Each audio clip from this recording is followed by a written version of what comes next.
Magandang buhay! Kumusta? Nagagalak ako na makasama ko kayo sa araw na ito sa ating talakayan. Nawa ang bawat isa ay handa na, ang iyong notebook at ballpen ay nasa iyong tabi upang maitala ang mga mahalagang bagay na dapat mong tandaan sa oras na ito. Umupo ng maayos. Nung nakaraang linggo, binigyan tayo ni Ma'am Grace ng pagtataya na huling gawain mula sa Module 2. Naalala niyo pa ba kung ano yung talakayan natin mula sa Module 2? Sige nga, kung naalala mo, paki-comment.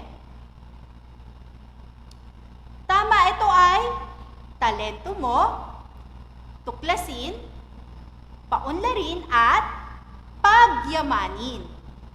Okay, ngayong araw, pakibasa nga ang pahayag na sa iyong harapan. Mahalin mo ang iyong ginagawa at gawin ang mga bagay na iyong minamahal. Sa palagay mo, ano ang ibig sabihin nitong pahayag na ito? Sige nga, kung alam mo, paki-comment nga ito sa ibaba. Patungkol saan ang pahayag na ito? Tama, tungkol ito sa hilig. Sino sa inyo yung may hilig? Ano-ano ang iyong mga hilig? Maaari niyong i-comment sa ibaba. So ngayong araw, ating tatalakayin mula sa Module 3 ang pagpapaunlad ng mga hilig. Upang lubos nating maunawaan ang aralin na ito sa Module 3, dadako muna tayo sa unang gawain. Panuto. Tukuyin ang mga bagay na iyong ginagawa sa iyong libreng oras. Isulat mo sa iyong kwaderno ang iyong mga sagot. Halimbawa, ano nga ba ang inyong mga ginagawa kapag libre ang inyong oras? Una, pagtugtog ng gitara. Meron ba sa inyo mahilig tumugtog ng instrumento? Kung meron kang hilig, paki-comment nga kung anong instrument ang iyong hilig. Gaya ng ating halimbawa. Kalawa, pagtatanim ng halaman.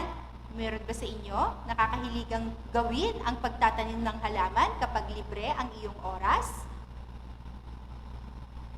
Ano pa? Panonood sa TV. Sino sa inyo yung mahilig manood sa TV? Meron ba? Ito yung mga halimbawa na maaari nating ginagawa kapag libre yung ating mga oras. Kayo naman, ano ang inyong mga ginagawa kapag libre ang inyong oras? Maaari ninyong itala sa inyong kwaderno. Kayo ay magtatala mula 1 hanggang 10. Gawin ito pagkatapos nating manood sa ating ESP Live. Ngayon naman, dadako tayo sa ikalawang gawain. Panuto. Isulat ang 10 gawain na gusto mong gawin sa iyong libreng oras.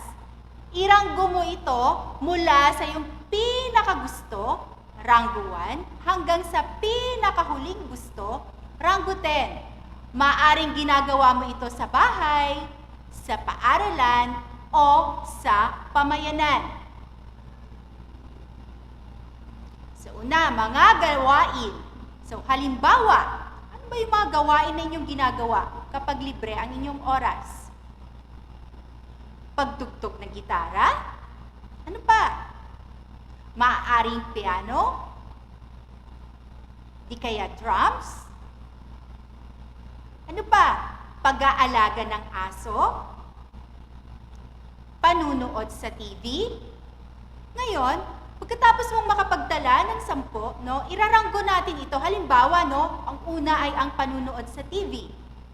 Ano kaya yung ikalawa? Okay, ang ikalawa mo naman ay pagtugtog ng gitara. At ang pangatlo mo ay pag-aalaga ng aso. So, Ngayon, gawin mo ito sa iyong kwaderno pagkatapos nating manood ng ESP Live. Pagkatapos ito ay suriin mo ang iyong isinulat na mga pinagkakaabalahan. Sagutin ang kasunod na mga tanong. Isulat sa kwaderno ang sagot. Una, ano-ano ang iyong natuklasan na iyong ginawang talaan sa iyong ginawang pagraranggo sa mga ito? Isulat ang sagot sa ibaba. Ikalawa, bakit mahalaga ang pagtuklas ng sariling mga kinahihiligan? Ang pagpapaunlad ng mga ito. Muli, isulat sa ibaba ang iyong sagot. Malinaw po ba? Kung ikaw ay merong katanungan, maaari mong ikomento sa ibaba at ating tutugunin ito. O maaari mo din tanungin ang iyong guro upang malinawan ka sa iyong gagawin. Basahin natin ang pahayag na ito. At ang lahat ng ginagawa ninyo'y gawin ninyo ng may pagmamahal. Mula ito sa aklat ng unang Korinto 16 verse 14. So ngayong araw natutunan natin yung pagkilala natin sa ating sarili. Ano nga ba yung mga ginagawa ko kapag libre ang oras ko? Napakahalaga na makilala natin ang ating sarili. Matuklasan natin kung ano nga ba, saan natin ginagamit yung ating oras, yung ating sarili kapag libre yung ating oras. Hindi tayo abala sa paggawa sa ating mga gawain, sa ating paaralan, sa pagsasagot sa ating mga gawain sa module.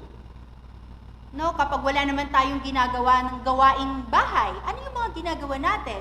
So napakahalaga na makilala natin ang ating sarili at tandaan natin na ang pahayag mula sa aklat na ito ng Korinto, na sa lahat ng ginagawa natin araw-araw, kalakip dito yung pagmamahal. Mahalaga na makita natin na masaya tayo, na may pagmamahal tayo sa ating ginagawa araw-araw. Malinaw po ba? Nawa, tayo ay natuto sa ating aralin sa araw na ito. At maraming salamat sa inyong lahat, sa inyong pagsama sa ating pag-aaral. Paalam sa inyong lahat.